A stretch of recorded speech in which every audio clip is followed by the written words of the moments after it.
Yeah, yeah, you got good conversation. Make sure you hold that mic up to you. Holding the mic up to me. Yeah, All and right. there will still be a lot of There reflections. will still be a lot of reflections. Data point collected. Anyways, to get back to what we were talking about, yeah, for me, it's a journey, and I think that there's a lot of interpretation that goes into it. Even interpreting the Bible, many people interpret it different ways. And I spoke to a lot of people who, some people live by it, meaning they live by every verse, they live by exactly strictly and fundamentally what it's saying. And then I've met people who know the Bible like the back of their hand, but they don't. They interpret it a different way and they live their life based on that interpretation. So Right. And I mean, not every Christian is the same. Just like not every Muslim is the same. Not every Buddhist is the same. Not every Hindu is the same. Not every even gay person is the same. yeah, You know, not so every person is the same. I mean, and to say that they're all gonna be the same is that's rubbish. You know. Yeah, So, you need to find a church that subscribes whatever you subscribe to, but I do think there are good reasons to believe that Christianity is true and that every other belief system is false, and people say that that's like narrow-minded, but if you really take the time to dissect that and unpack it, I mean, was Jesus being narrow-minded when he said that he's the only way to God? Well, no, not necessarily. If you if by narrow-minded you mean like he was saying it like in the sense of like, I guess Jesus was being narrow-minded, but he's being narrow-minded in a very logical sense. He was being narrow-minded, like in the same sense that like a doctor, for example, is narrow-minded when he says, "Hey, if you want to get better, you need to take this medication, or you need to have this surgery." yeah, He was being narrow-minded in the same way that like an auto mechanic is narrow-minded when he says, "Hey, if you want your car still run, this is what needs to happen." you need to change your oil. Yeah, It's like brown. he was being narrow-minded in the sense of like when a pilot is narrow-minded when he says, "Hey, if we want to make sure that everyone gets off this plane alive, we need to land on this strip of land, not on a beach, or try to land in the middle of a forest, Yeah, you know." And so Jesus was being narrow-minded, but he was being narrow-minded in a very logical sense, and like he was being specific. yeah, I mean,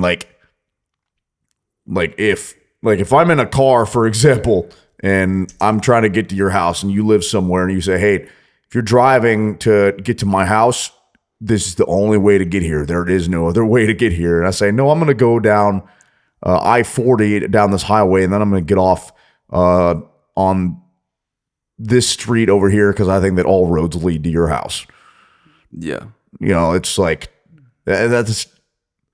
I mean, it's being narrow-minded in a logical sense, in a way that's reasonable and rational. yeah. I think based on what you're saying, I think the biggest lie that was told is that in order to find God or in order to be a follower, you have to look externally. When I think the truth is, you need to remember, and everything you need is inside of you. That's why when Jesus say, "Live like me," and through me you can make it to heaven, I think there's many different ways to interpret it, because you have the fundamentalist sense that says God looks at you, and whether you're a rapist or murderer, and whether you lived your life full of peace, y'all are actually equal to me because I only see Jesus. When I look at both of you, I only see Jesus. So the only way that you're going to get to heaven is to believe that he is your savior because I only see Jesus. Or you could look at it as living a life with these principles is what brings you to God. If you look at God as some type of energy, which I think that's what I lean more towards these days. And that's these days. It could change in the upcoming days. But I've definitely matured in my beliefs, because I used to be an atheist. Like I was saying, my friend is an atheist Right. for the wrong reasons. I used to be atheist for the wrong reasons. I used to be atheist just because I thought it was funny how people would react whenever I would say it. whenever I'd walk up to them, and remember, it's that dissonance. Their parents are Christians, or they've been going to church their whole life, and maybe they're not stable in what they believe, but they just know that to be true because that's what they've lived for so long. And I used to just like the reaction I would get from people whenever I'd go to them, and I'd say just the most blasphemous things like F this, F that. I Right. don't believe in God. Like I thought it was a joke, and I thought it was funny. And even when I was younger, I would try to manipulate younger people, or not even younger people, people my age when I was like a teenager, and I still am a teenager. When I was in my younger teens, I would try to manipulate people that I would talk to into not believing in God, just because, I mean, they weren't out there reading the Bible. They just knew that they believed. And so it was easy to poke holes. They didn't have the knowledge or the wisdom to withstand the conversation that I would try to start with them. Yeah, I feel like there's very few people that are like able to argue about like not just politics and religion, but like just anything without like attaching their self-worth and their self-value to their ideas, right? Yeah. And so like, and there's some people out here that like if they personalize the argument or the conversation to an extreme, like if you start to pick apart the argument, they view that as like a personal attack, and they'll verbally, like they'll use insults, like they'll insult you and they'll verbally joust with you to the point where they're successful because they just want to be right and they want to win an argument rather than learn anything or possibly change their viewpoint. And like, and there's some people out here that like, if you pick apart their argument, then you're actually picking apart a part of their being, a part of who they are. And that's how they defend it. They defend it almost as if like their life depends on it, you know? Yeah. You can't be married to an idea. There's very few people that can remove their attachment to something in order to logically argue something. Right. And you got to detach in order to do that. To logically argue. But I mean, the problem with it is that as humans, we're emotional beings, and we attach ourselves to ideas because if you're a Christian and you live your life based on those principles, that is you. So when somebody comes to attack it, they're attacking you to a certain extent. Right. And that's why I think it's so valuable whenever I meet Christians that can detach themselves from it and really listen to what you're saying and hear you out and not just be closed off. Like my grandma, she's kind of closed off. She's a Jehovah's Witness. And if I try to argue or if I try to debate or just talk about anything with her, it does not matter what I'm saying. She's not going to hear it. She does not care. She's like, oh, yeah, whatever. Well, I mean, she ain't like that. But I love my grandma. That's my everything. But it's more like, yeah, you know, that's cool, whatever. Have you heard this verse? Have you heard this one? She's like, have you opened up? Let me show you this watchtower. Oh, yeah? What about this? Yeah, pretty much. That's why it's really valuable, and I enjoy the company of people that can do that, just because I know for me, I don't identify with the traditional Christian belief system or really any religion for that matter. I wouldn't say I'm a religious person, but I pray very often though. And then people like to ask, well, who are you praying to? Like, well, God. Be like, okay, which God? I'm like, I thought there's only one God. And they'd be like, no, there's different gods. I'm like, all right, bro. I pray to the God that I believe in, which I believe to be the only God. But I don't know, some people. Yeah, I feel like the older I get, the more I'm starting to understand, like, it doesn't matter how much argumentation or logic or reason I put behind my arguments for Christianity being true. Like, there's just some people that are not going to be convinced no matter what you tell them. There's entire scholars who've devoted their life to trying to take down Christianity. And then they end up becoming believers. Exactly. Some of them do, which is funny. Exactly. I mean, that happened with Lee Strobel. He was an investigative journalist for the Chicago Tribune, and he set out to try to disprove Christianity because his wife had converted to Christianity. And so he used the same legal training that he got at Yale University, was it? I think so, yeah. Yeah, he took that, and from like all the work that he had done in Chicago, he had from like trying to solve cases and trying to get down to the bottom of crimes. He took that same training and used that to interview different scholars and to try to disprove Christianity. And as he tried to do that, it scared the crap out of him once when he realized that his wife had become a Christian. So like he was determined to try to prove that the whole thing was a con, you know, but he could not disprove it. As a matter of fact, the evidence was more powerful and overwhelming than he could have ever imagined. And so because of that, he became a follower of Jesus Christ. As a matter of fact, he said that if I quote him correctly, he said, in light of the avalanche of evidence pointing powerfully and persuasively towards the truth of Christianity, I realized, or I concluded, that it would have taken more faith for me to maintain my atheism than to become a Christian. Yeah. And I mean, that happens to a lot of people. I see a bunch of clips on social media all the time of people who are like, I sat down and I read the Bible every day for a year. And then they were like, every time I read it, I was trying to poke holes in it and disprove it. And now I'm a believer. So, I mean, there's something to it in that sense. right. Because even the smartest people, there was like a big, what's up? Oh, nothing. I was being fascinated by it. Like, you know how that thing goes up, you know, when you speak into it, like the little green dots. Yeah, it's a meter. It's trying to measure how much decibels are coming in whenever you speak. So it looks like it's hitting around -10 to -5, which is -10 and -5. yeah, which is where we want it to hit. Where we want it to hit. But I don't know. I forgot what I was gonna say. What were you going to say? What was I gonna say? What were you gonna say? There's a lot of people that always try to disprove it, and then there was a big headline about some really accomplished scientist who is now a follower of Christ, and that freaked a lot of people out just because a lot of people don't take the time to do the research or don't take the time to study what they believe. They just kind of believe it blindly, which it's your life, and if that's what's comfortable to you and if that's what fulfills you, then who are we or who am I to say that you're wrong?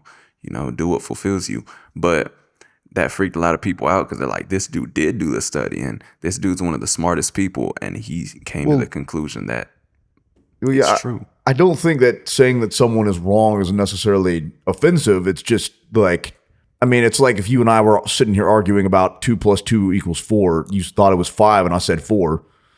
I mean, just truth is truth, and truth by its very nature is restrictive. It's not because we're like saying that someone else is wrong. I don't think that should be something that's offensive, but unfortunately for a lot of people it is. Well, because truth for a lot of people becomes subjective to a point. You have the objective reality, which then you can ask them. They say there is no truth. Really, is that true? Are you telling the truth? Are you telling the truth? Telling my truth? I don't know if it's your truth. You can't handle the truth. They can't.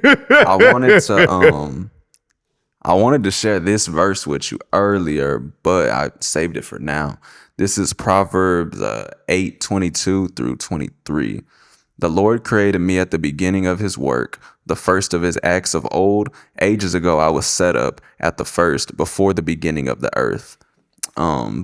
The dude that got me really back into believing when I first moved out here used to share this verse with me, and he has an interesting belief system. He's a Christian, and he runs his business, which you would call the kingdom way, meaning he runs it strictly by the Bible.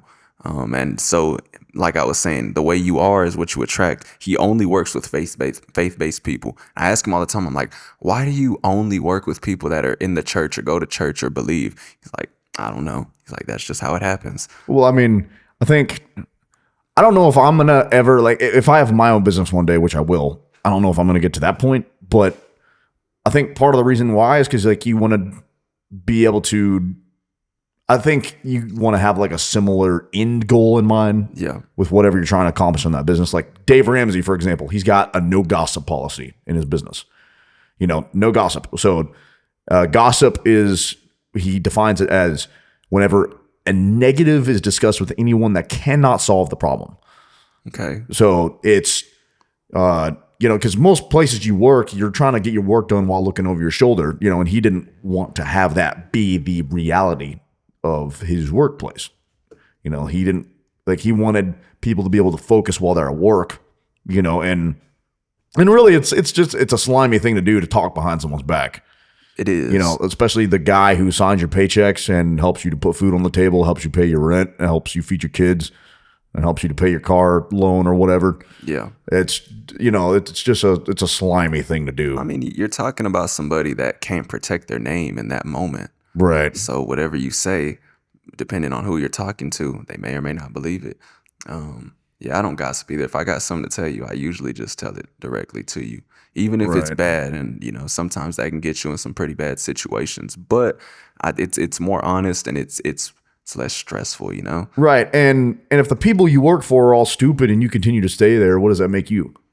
Stupid. Makes you the sixth stupid person. Yeah. Like, I mean, Dr. Henry Cloud, I believe, said, I don't understand why people pee in the cereal and then complain because it tastes bad. Yeah. It's like, don't take a dump in your own backyard. If you're the smartest person in the room, the most accomplished in the room, your humility will turn into arrogance. Exactly. Your confidence will turn into arrogance. Exactly. You need to be where people are above you because how else you gonna learn? Exactly. Like, you need to, like, I mean, I think there was a study, I can't remember where it was, but it's like your income will increase 10 to 15% of your 5 or 10 closest friends, something like that. I'm like, okay, I need to get some more friends I need some billionaire friends. yeah, What's going on like for real. The funny part is you don't inherit that money because they're rich and they give it to you, or you inherit it because you start mimicking their habits, and they have habits that inherit wealth. Right. Which is what a lot of people don't get. They think that they hear the saying, hang around 5 millionaires and you'll be the sixth. Exactly. And they think that, if I go by 5 millionaires, like I'll get opportunities to become the sixth. No, I mean, that's not. Sometimes that's the case, but really it's you inherit the habits that made them millionaires, and those same habits transform your life into where you can have one of wealth. Yeah, discipline equals freedom, like Jocko says. It's like, if you can make yourself do things that you don't want to do, you develop those good habits, it will lead to a better, more prosperous life. Yeah. And inversely, a life with no discipline is a waste of freedom. Exactly. Which is facts. Like, there's a lot of people who, man, I just want to be free, but they're a slave to whatever. You spend 10 hours of your day scrolling on TikTok. You're a slave to yourself. Isn't that amazing just how much our phones take up our time? Yes. I mean, it's wild. It is. It's stupid, bro. I mean, there's times even when I'm like, all right, I need to work on this track. I need to get this mixed. Then I open my phone and I'm like, nope, I guess I'm here for the next 30 minutes. And then I put it down. I look outside. I'm like, damn, it's dark outside. Like, all right, get back to it and then get on my phone again. But there's some people who tell me that, like, this is how my day goes. I go to work in the morning. I get off. Then I get on my phone, and that's that. Yeah. I lay in my bed. I fall asleep. And yeah, it's like, all on my do you phone. not get up and go exercise? Like, I mean, so many people, they spend their day hating on other people on social media, looking for things to be offended about, and then they scratch their head and they wonder why they're depressed. It's like, that's not a healthy way to live life. Get up, go to the gym, go interact with some other people, go read a book, go, do something, Yeah, eat clean, whatever. And that's the thing is a lot of people don't actually understand what's trapping them, because social media has created a different reality for you. There's one that's your objective life, which you may or may not be depressed in or sad or hate it. And then when you get on social media, it creates another reality for you. Right, exactly. One where you see people that you like to talk, and so you hear them and you ingest their thoughts. Then you see things that you don't like, you ingest that as well. You see so much stuff, you get this influx of information, but you don't have the wisdom that comes with it, and they don't understand actually why you're trapped. Exactly. Your phone is taking something from you, and you're not realizing it, and so you live your life and you become depressed, and you become with no ambitions. You have no ambition to do anything. You know that you want to do something. You know you want to start that business. You know you want to start that podcast. You know you want to finally put that music out. You know you want to finally get up and you want to do something with your life, but you have no ambition to do it, and you don't know why. And so you blame yourself, and so you blame other people. You hate your circumstances, and they don't realize what's doing it to them. Your phone is stealing. It's getting, first off, it's getting you, you're addicted to dopamine. Everything comes so quick. If you want food, you can order it. It shows up at the door. If you need a ride, you can order it and it shows up at your door. If you need something, if you need something like you can order it off Amazon and it shows up at your door. You get so used to everything showing up at your door. If you want to watch something, why would you look it up and watch it right then and there, and it shows up right on your phone? And that's just not the way that life works. Nothing in real life shows up at your door. So you get used to that. And then when you go to try to do something for yourself and it doesn't show up at your door immediately, you get discouraged, and they have no idea that that's what's doing it to them. So it leaves you trapped. And conspiracy. You've seen that documentary, The Social Dilemma, right? No, I haven't. Okay. Well, I haven't seen it either. I know that I need to, that should be like one of the documentaries I'll watch tonight, actually. But I know that I heard Dr. Phil talking about that. That's something I definitely need to look into, because it talks about like social media addiction. Yeah, and the pandemic at this point, social media addiction. I mean, it's like everyone's phone. I'll get my phone out right here. It's like everyone's phone went from here. It's like everyone's head, rather. It's like everyone's head went from here to here, and so, and as soon as the iPhones came out, I think we have seen an increase in anxiety and depression and and even suicide, I think, because the tech companies are starting to be like, hey, maybe you're addicted to this, you should put it down and go for a walk in the park and go and exercise, go do something else besides being on this thing. Yeah. Because I feel like a lot of people are addicted to social media. Everybody's addicted to social media. Well, I think I've done a fairly good job of stepping away from it, because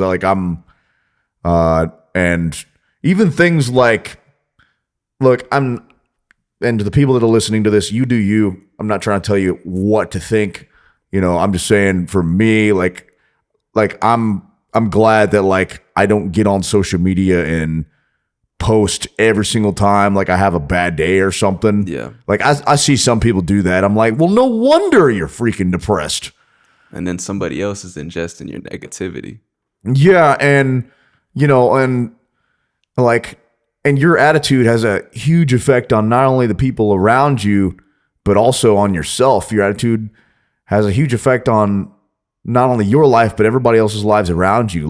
Those I can't catch a break guys, get them away from me. I can't be around those guys. I don't want to hear that nonsense. I don't want to hear that nonsense. I don't buy it. I don't believe it, because everybody has bad breaks. I've had a large amount of bad breaks in my life, but you know what I've done about it? I did some critical thinking. I analyzed the situation. I figured out what I did wrong, and then I went back until I succeeded. I'm not where I want to be in life, but I'm way better than what I used to be. And I feel like I've screwed up just about anything and everything I've ever done in my life, 100 times over in a row. There's no other way to do it. You got to understand what that is. When you have a bad break, it's a time for you to course correct. It's a time for you to get better, get stronger, get faster. It's time for you to problem solve, figure out another way to get through whatever the challenge is. It's just little challenges. And the people that look at those challenges and go, why do I always have these challenges? Dude, they're cancer, bro.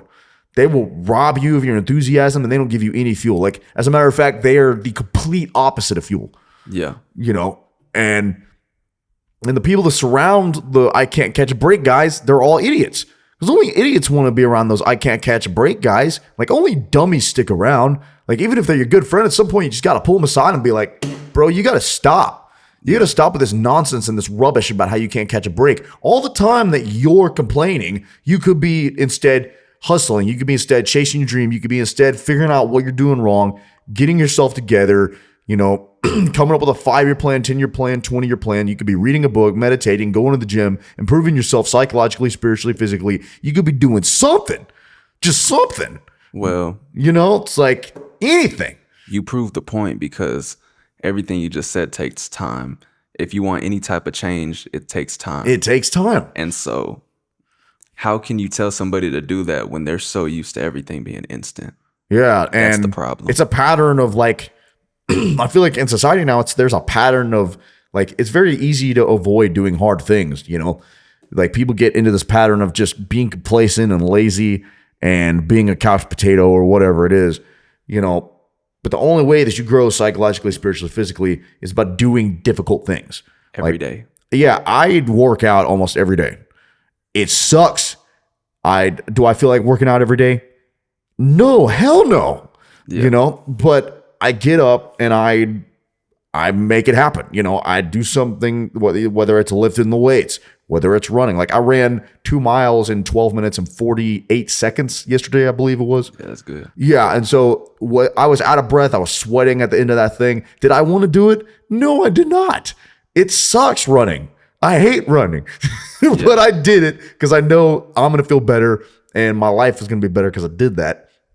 You know, I don't always feel like praying or reading the Bible, but you know, I know that I'll be better as a follower of Jesus Christ if I do that. You know, I don't always feel like listening to a podcast or whatever, but I know that if I do that, I'll be a better listener. I'll improve my brain, you know?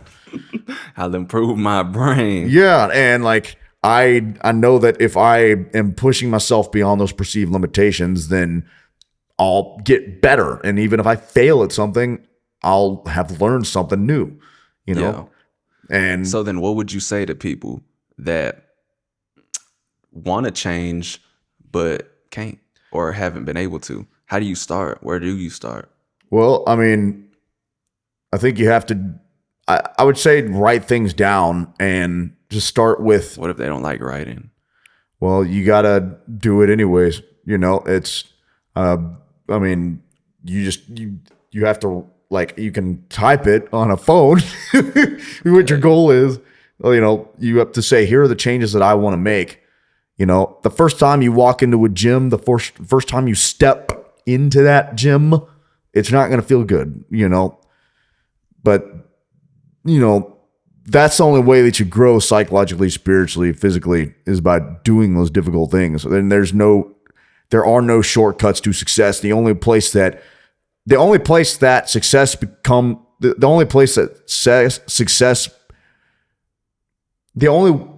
I'm stumbling over my words.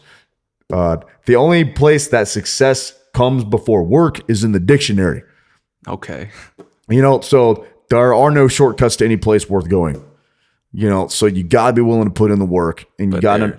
there's shortcuts on my keyboard that can make things faster. There's shortcuts on my phone that can get me to TikTok faster though. Yeah, well, we got AI. Thank you, AI. I mean, there's shortcuts I could use to order food faster. Why is there no shortcuts in life? Well, I mean, people don't need help sleeping in. They need help getting to the gym, right? So, like, so the only way for you, like, and the thing is, you are literally forming new neural pathways in your brain when you make yourself get up and get to the gym. So you're forcing yourself to do something that's hard, but after like 30 days, it just becomes a habit and you start to enjoy it, for example. That's just one example. There's the first guy I had on here, sorry to cut you off. He always says the same thing, and it's whenever a farmer is driving on his road on his farm, he drives the same path every single day. Exactly. And his tires pave the road, and so eventually he don't have to steer anymore. His tractor just drives because those grooves are made. And it's the same thing with your brain. Like you were saying, those pathways get formed, and eventually that same effort that you had to put in to do something, you eventually don't have to drive anymore.